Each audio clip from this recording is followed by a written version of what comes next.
Earlier in the week, we told you about the case of Katrina Effort. She's the 25-year-old woman who, when she was 19, gave birth to a baby boy, strangled him, then threw his body over a fence.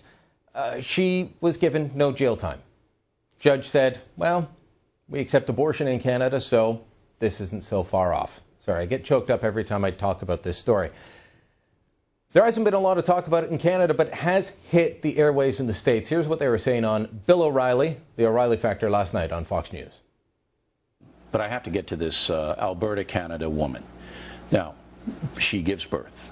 Here she is, 19 years old. 19 years old. Takes the newborn baby, throws it over a fence. She strangles it with her own underwear and then throws him out like a piece of garbage over the fence. And the judge gives this woman what? No time. She was convicted twice, not once, but twice, by two different juries of second-degree murder. And then the appeals court in Canada threw the conviction out as though it had never been handed down. Why? Not because there was an error of law, but because the robed gods on the appeals court in Canada said the jury was unreasonable. She's sorry. And so she doesn't deserve a second-degree murder conviction. She deserves to be convicted of infanticide, which in Canada is basically open season on babies.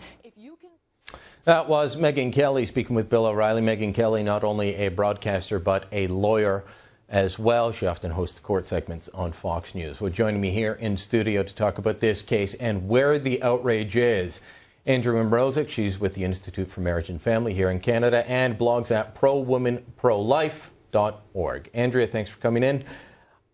I'm not seeing outrage about this in Canada, and I have to tell you, it's shocking. I've seen a little bit of commentary, but nothing compared to what you'd see if this had been, say, a man that had killed a child that was a little bit older.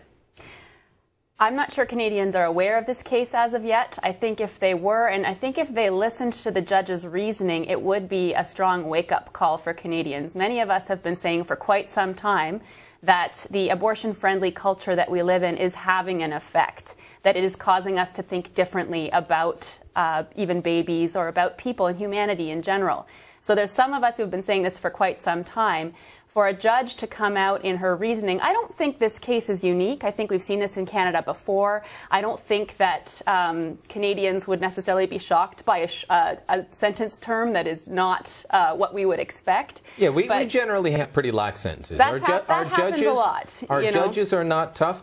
And if our courts were tougher, we wouldn't have had things like the case I was speaking about earlier in the week, the Keenan Hebert case, which I tied in to this case of the justice system failing our most vulnerable. But here you've got a child that can't even speak for itself at all, and the justice system completely fails it. So this is not a case, I think, where Canadians are happy to see babies thrown out, but I rather think that we have come almost to sadly expect that the justice system is not going to reflect true justice. But again, I still think that the shocking thing in this case is not what happened, which is shocking enough, but rather that the judge advocated, as she did, saying that because we have abortion in this country, that Canadians understand that being a mother is hard, and therefore if you suddenly somehow come to murder your born child, that this is a defensible thing to do. That is shocking coming from our courts. And just so people know, you're not making this up. This was in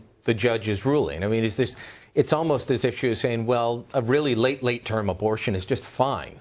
Well, and I know one columnist, Mark Stein in the States, not one columnist, I guess the Mark Stein, called it fourth trimester abortion in his tongue-in-cheek kind of way.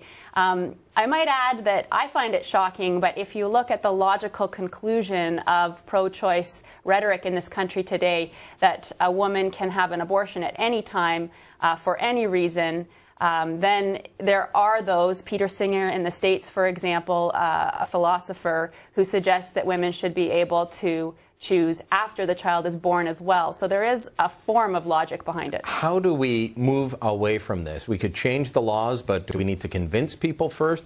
Infanticide is still on the books. It's only because originally the woman was charged with murder, that was changed, then charged with infanticide. Infanticide only comes with a 5-year charge.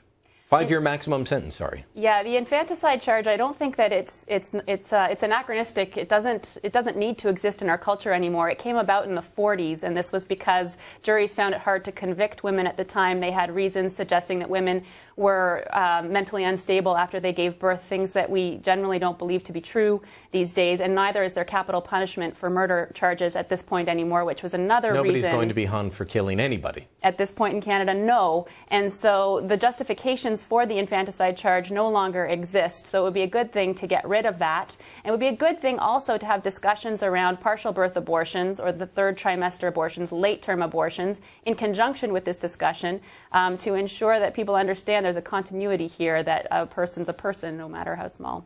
All right, Andrea Mrozek, thanks for coming in. Thank you.